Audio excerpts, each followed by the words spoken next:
어르신, 여기는 백화점 VIP 고객님들에게만 제공되는 서비스예요.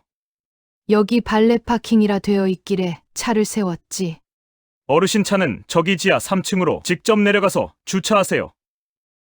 내가 운전이 서툴러서 좀 부탁하면 안 되겠나? 또 시작이네 진짜. 뒤에 차 밀리는 거 안 보이세요? 얼른 차 빼세요. 안녕하세요. 저는 75살 서울에 홀로 살고 있는 김순애입니다. 제 이야기 좀 들어주세요. 도심 한가운데 자리 잡은 대형 백화점. 유리벽과 네온 간판이 번쩍이는 그 앞. 도로에는 검은 세단과 커다란 SUV들이 길게 줄을 서 있었습니다. 백화점 정문 바로 앞 붉은 카펫이 깔린 자리에 발렛 파킹 서비스, 프리미엄 고객 전용 이라는 안내판이 세워져 있었습니다. 외제차가 한 대 멈춰서면 검은 코트를 입은 직원이 달려가 문을 열어 주었습니다. 어서 오십시오, 고객님. 허리를 깊이 숙이며 키를 맞추는 표정이 누가 봐도 공손했습니다. 그 사이 발렛 직원 둘은 옆에서 조용히 수군거리고 있었습니다. 오늘도 수입차 퍼레이드네. 국산차 오면 긴장부터 된단 말이야. 발렛 맡겨놓고 10,000원, 20,000원 쓰고 가는 사람들 꼭 있다니까. 둘은 피식 웃었습니다. 줄 뒤쪽에서 낡은 은색 승용차 한 대가 덜컹거리며 발렛 구역으로 들어왔습니다. 군데군데 페인트가 벗겨진 국산 승용차. 휠에는 오래된 먼지와 진흙 자국이 그대로 남아 있었고 번호판도 세월의 흔적이 묻어 있었습니다. 승용차 운전석에는 내가 타 있어줘. 회색 누빔 잠바에 목에는 머플러 하나, 신발은 군청색 운동화였습니다. 발렛 직원 중 한 명이 나를 힐끗 보더니 들리라는 듯 코웃음을 쳤습니다. 아이고, 또 시작이다. 그러고는 차 앞으로 성큼성큼 걸어와 손을 번쩍 들어 올렸습니다. 어르신, 여긴 발렛 전용 구역이에요. 일반 주차장은 저 뒤 지하 주차장입니다. 나는 발렛 안내판을 한번 쳐다봤습니다. 발렛 파킹이라 돼 있길래 여기 맡기면 되는 줄 알았지. 직원이 한숨을 내쉬었습니다. 발렛은요, 프리미엄 멤버십 고객님들이나 당일 고액 구매 고객들만 이용하는 서비스입니다. 어르신 차는 직접 지하 3층으로 내려가셔야 돼요. 출입구 끝까지 가시면 일반 차량 진입로 보이실 겁니다. 뒤에서 또 다른 차가 빵빵거리며 들어오고 있었습니다. 자, 빨리 차 빼주세요. 뒤에 차 막힙니다. 나는 순간 당황해서 차에 올라타 핸들을 다시 잡았습니다. 아이고, 지하 3층까지 침침해서 운전해서 내려갈 수 있으려나. 발렛 파킹 직원은 고개를 절레절레 흔들었습니다. 어르신, 여기 발렛 파킹 서비스를 이용하려면 자동차 키만 맡기고 가는 게 아니고요. 백화점 이용도 어느 정도 하셔야 돼요. 어르신이 이런 백화점을 안 와보셔서 모르시나 보네. 이건 분명 나를 무시하는 언행이었습니다. 순간 내 눈가가 살짝 떨렸습니다. 그래, 그러면 내가 가지. 괜히 자네들 복잡하게 만들 필요 있겠나. 나는 그렇게 말하고 천천히 다시 차를 몰았습니다. 낡은 차가 덜컹거리며 지하 주차장으로 내려갔습니다. 백미러로 본 발렛 파킹 직원은 수입차를 향해 허리를 깊이 숙였습니다. 어서 오십시오, 고객님. 지하 3층. 지하를 내려오는 동안 긴장했는지 이마에 땀이 송골송골 맺혔습니다. 주차를 하고 지하에 엘리베이터를 탔습니다. 백화점 1층 문이 열리자 향수 냄새, 반짝이는 조명과 유니폼을 입은 직원들, 입구 한쪽에서는 젊은 직원을 둘러싼 줄이 길게 늘어서 있었습니다. 오늘 설문조사에 참여해주시는 고객님들께 무료 발렛 서비스와 음료 쿠폰을 드립니다. 직원은 쇼핑백을 잔뜩 든 젊은 커플에게 스탬프를 찍어주며 활짝 웃었습니다. 다음 고객님이요. 하지만 내가 지나갈 때 누구 하나 눈을 마주쳐 주지 않았습니다. 아마 내 행색이 허름해서겠죠. 나는 그저 배경처럼 투명하게 지나가는 사람이었습니다. 내가 이곳에 혼자 온 이유는 아들 내외가 곧 결혼 30주년을 맞이하기에 겨울 코트 한 벌을 선물하기 위해서였습니다. 2층 여성 아우터 코너로 올라가 보았습니다. 고급 조명 아래 코트들이 줄지어 진열되어 있었습니다. 이름만 들어도 알만한 브랜드들이었지요. 나는 조심스럽게 진열된 코트를 하나 들춰봤습니다. 아이고, 촉감이 참 부드럽네. 그 순간 매장 직원 둘이 눈을 맞추더니 작게 속삭였습니다. 저런 분들은 거의 안 사. 물어만 보고 가는 경우가 대부분이야. 응. 오늘 VIP 예약 손님도 많으니까 시간 너무 쓰지 말자. 그러나 그 직원들 뒤편에서 다른 젊은 직원 한 명이 조심스럽게 다가왔습니다. 고객님, 코트 보러 오셨어요? 부드러운 목소리였습니다. 나는 그제야 조금 마음이 풀렸습니다. 며느리 코트 하나 보려고 왔어요. 며느님이 어떤 스타일을 좋아하세요?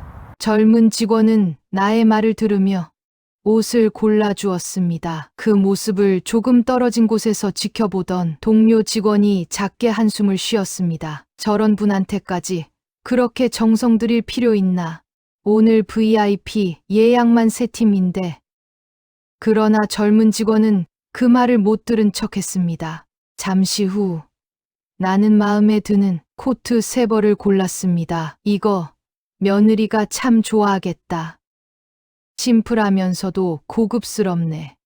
계산대에 섰을 때 직원은 혹시나 하는 눈으로 물었습니다.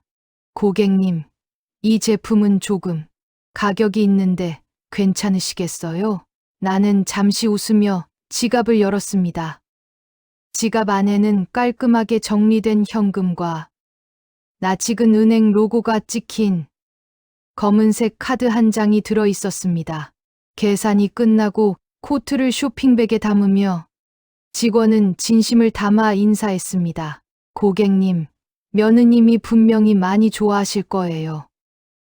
나는 그 말에 또 한 번 웃었습니다. 쇼핑을 마치고 백화점 4층 고객 라운지에 앉았을 때였습니다. 내 휴대전화가 울렸습니다. 나는 가방에서 천천히 휴대전화를 꺼냈습니다. 나야, 강비서. 회장님, 오늘 오후 3시 일정으로 연락드렸습니다.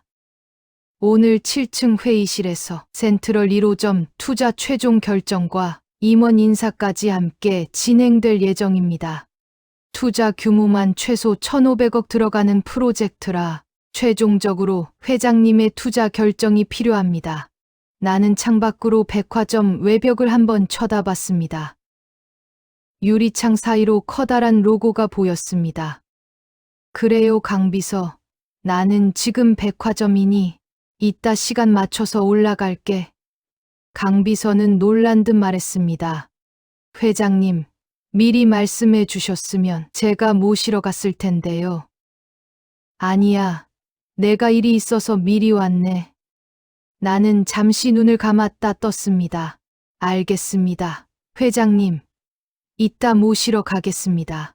전화를 끊고 나서도 나는 한동안 휴대전화를 내려놓지 못했습니다.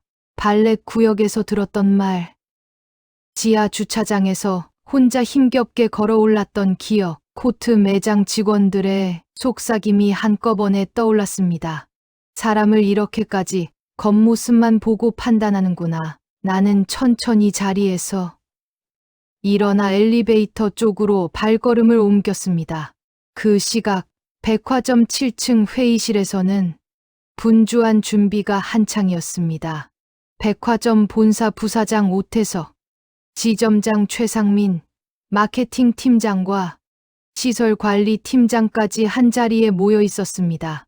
오늘 드디어 프로젝트 투자 최종 결정의 날이네. 부사장 오태석이 말했습니다. 오늘 회장님이 직접 오신다고 하니 다들 정신 바짝 차려야 돼. 3년 동안 준비한 프로젝트 진행 여부가 오늘 회장님 최종 결정에 달렸으니까. 지점장 최상민은 넥타이를 한 번 더 고쳐맸습니다. 예, 부사장님. 아, 그리고 아까 오전에 발레 파킹 쪽에서 좀 민원이 있었다고 들었는데 무슨 일이 있었나?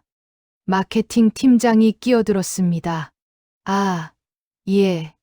노인분 한 분이 발렛 맡기겠다고 소란을 피워서 직원이 지하 주차장으로 돌렸습니다. 최상민은 손을 내저었습니다. 아, 뭐 그 정도야. 어디나 있는 일이죠. 오늘 회장님은 고급 세단 타고 오실 겁니다.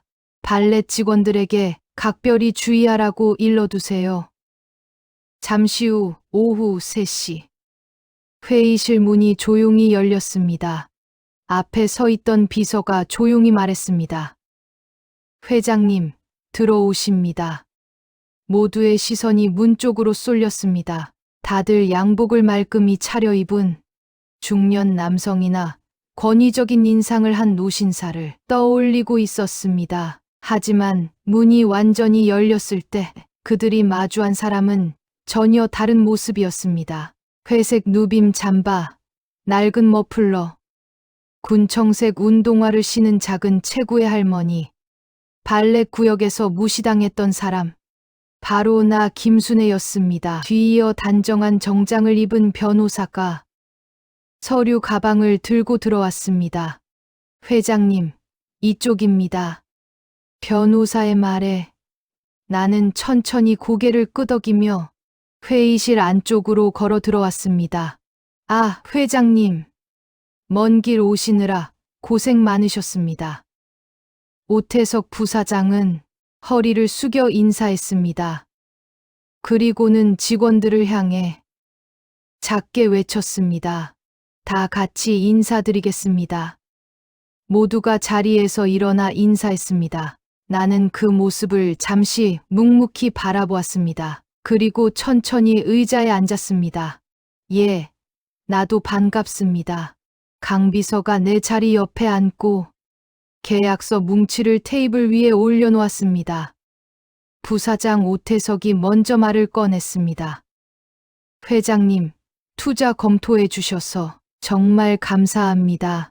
이번에 투자 결정을 해주시면 앞으로 10년, 20년, 30년 대한민국 최고의 백화점으로 운영하겠습니다. 그의 말이 끝나기도 전에 나는 조용히 손을 들었습니다. 잠깐만요.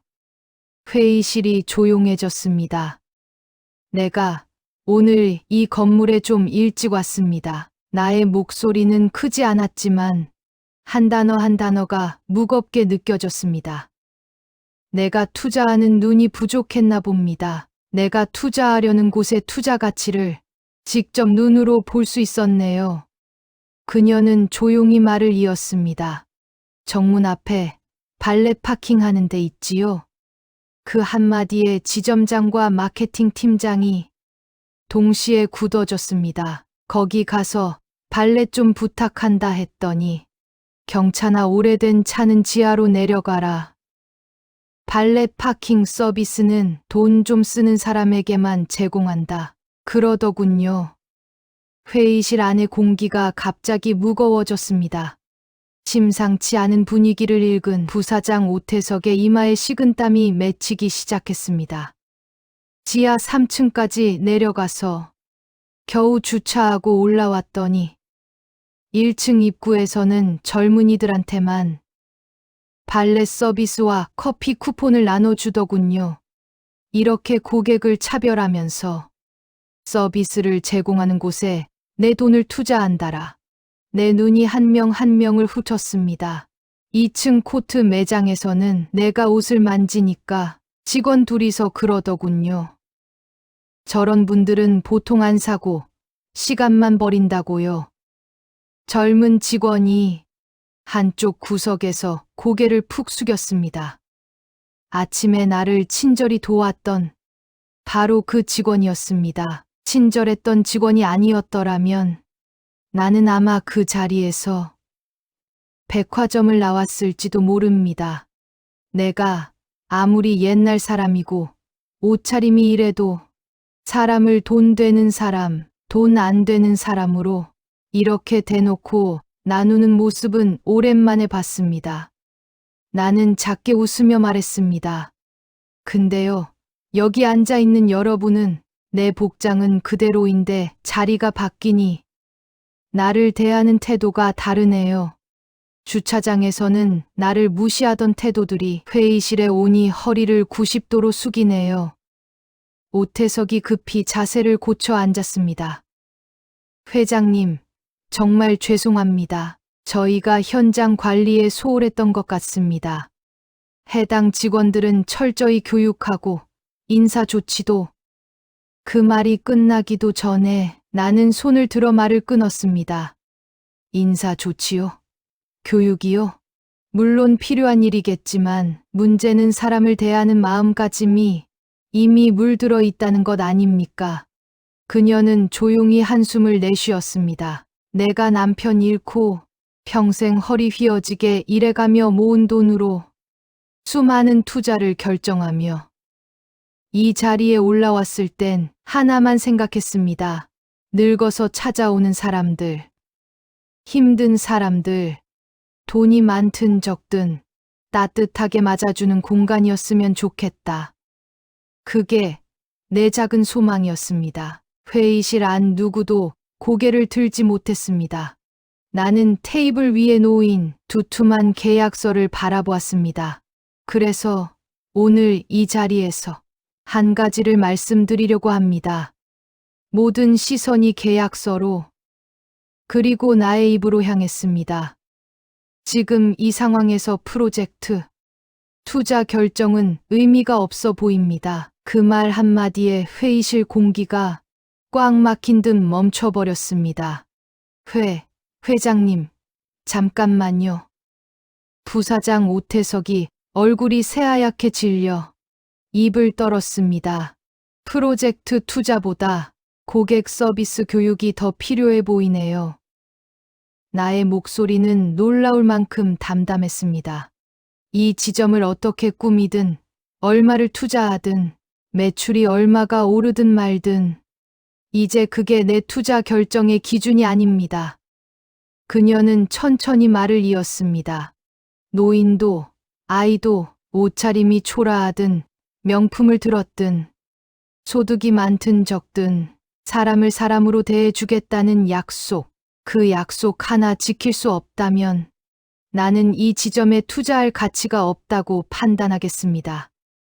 그렇다면 나와 이곳과는 더 이상 인연이 아니라고 생각하겠습니다. 강비서는 조용히 고개를 끄덕였습니다. 오태석이 다급하게 말을 이었습니다. 회장님, 다시 한 번만 생각해 주십시오. 강비서는 입을 열었습니다. 오늘 안건이었던 지점 투자 결정은 회장님 지침대로 일단 보류하겠습니다. 오태석이 다급하게 말을 이었습니다. 회장님, 제 불찰입니다. 발렛 직원, 매장 직원 해고하고 저도 원하시면 자리에서 물러나겠습니다. 부사장 오태석은 자리에서 벌떡 일어나 허리를 깊게 숙였습니다. 현장에서 어르신들을 불편한 손님으로만 봤던 저의 잘못입니다. 저 때문에 우리 직원들까지. 말을 잇지 못하고 고개를 더 숙였습니다. 한참을 그러고 있던 그 순간 나는 작게 한숨을 쉬었습니다. 고개 드세요. 모두가 조심스럽게 고개를 들었습니다. 나는 한 번 잘못한 사람을 영원히 미워할 만큼 그렇게 대단한 사람은 아닙니다. 나는 조용히 웃었습니다. 다만 기업과 사람이 변했다는 걸 보여주려면 말보다 시간이 필요하지요. 당장 프로젝트 투자를 안 하겠다는 게 아닙니다. 오늘 내 마음이 상했다는 것, 그 상처가 단순히 노인네 한 명의 기분이 아니라는 것만 기억해 주시면 됩니다. 나는 계약서를 밀어냈습니다. 오늘 도장은 찍지 않겠습니다. 대신 6개월 후에 다시 보지요. 그때까지 여기 지점 고객 응대 서비스가 어떻게 달라졌는지 내 눈으로 확인해 보겠습니다. 그때도 이 모습이면 정말로 인연은 거기까지겠지요. 그날 이후 백화점 안은 조용하지만 큰 변화를 겪었습니다. 발렛 구역에는 새 안내판이 세워졌습니다. 어르신, 장애인, 임산부 고객님 무료 발렛 서비스. 직원 교육 방향도 달라졌습니다. 매출 1위를 내는 것도 중요하지만 누군가의 하루를 망치지 않는 것이 더 중요하다. 지점장은 직접 지하 주차장을 돌며 엘리베이터까지 어르신들을 부축하기도 했습니다. 매장의 젊은 직원은 어르신 손님이 오면 먼저 다가가 편히 앉으실 곳부터 안내했습니다. 천천히 골라보세요.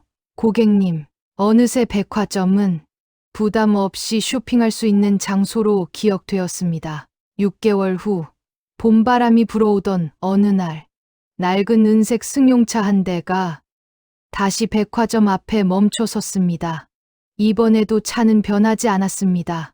하지만 가장 먼저 달려온 사람은 발렛 파킹 담당 박진우였습니다. 예전에 일반 차는 지하로 가세요라던 그 청년. 진우는 차 문이 열리기도 전에 허리를 깊게 숙였습니다. 고객님, 발렛 도와드리겠습니다. 내가 의아한 듯 물었습니다. 아니, 내 차는 발렛 안 되는 거 아이가? 진우는 얼굴을 붉히며 말했습니다. 전에는 제가 많이 무례했습니다. 이제는 차가 아니라 사람을 보며 진심을 다해 서비스를 제공합니다. 그 말에 나는 슬며시 웃음을 지었습니다. 그래, 그럼 부탁 좀 합시다.